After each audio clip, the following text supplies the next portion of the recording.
আসন্ন চট্টগ্রাম বিশ্ববিদ্যালয় চাকসুর প্রচারের শেষ দিন আজ। ব্যতিক্রমধর্মী প্রচারণায় ব্যস্ত সময় পার করছে প্রার্থীরাও।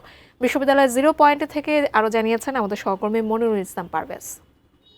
চাকসু নির্বাচনের প্রচার প্রচারণার শেষ দিন আজ, আর একদিন পরেই এই অনুষ্ঠিত হতে যাচ্ছে দীর্ঘ 3 যুগ পর যে চাকসু ইলেকশন, সেটি আমরা দেখেছি। এবার চাকসু ইলেকশনের প্রচার প্রচারণা অভিনব কিছু চরিত্র, তার মধ্যে আমরা কয়েকদিন আগে দেখেছি যে রাজশাহীর কিছু চরিত্রকে ঘিরে নাট্যকলা বিভাগের শিক্ষার্থীরা যারা দাঁড়িয়েছে নির্বাচনে, তারা দেখেছি প্রচারণা করতে।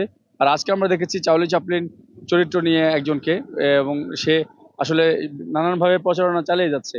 তো আমরা আসলে আজকে তাকেও একটু যুক্ত করে নেই, সে যে কোন পদে দাঁড়িয়েছে এবং সে এই যে একটি চরিত্র উপস্থাপন করছে, কেমন সাড়া পাচ্ছে। আসসালামু আলাইকুম, আমি মোহাম্মদ উলফাতুর রহমান রাকিব, নাট্যকলা বিভাগ 22-23 সেশন।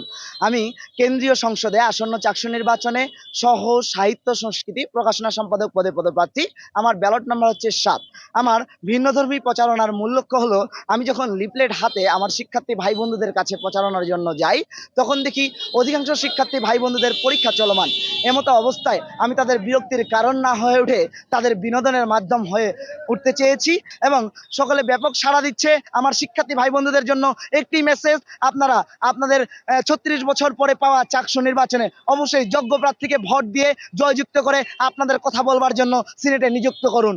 চট্টগ্রাম বিশ্ববিদ্যালয়ে শুধু এই চরিত্রটি নয়, আমরা দেখেছি নাট্যকলা বিভাগের অনেক শিক্ষার্থী এবং নানান ধরনের চরিত্র নিয়ে ওনারা বিভিন্নভাবে যে যারা ভোটার তাদের মন আকৃষ্ট করার চেষ্টা করছেন। তো চাকসু নির্বাচন নিয়ে বিশ্ববিদ্যালয়ের 0 পয়েন্ট থেকে আমার কাছে এতটুকুই রয়েছে।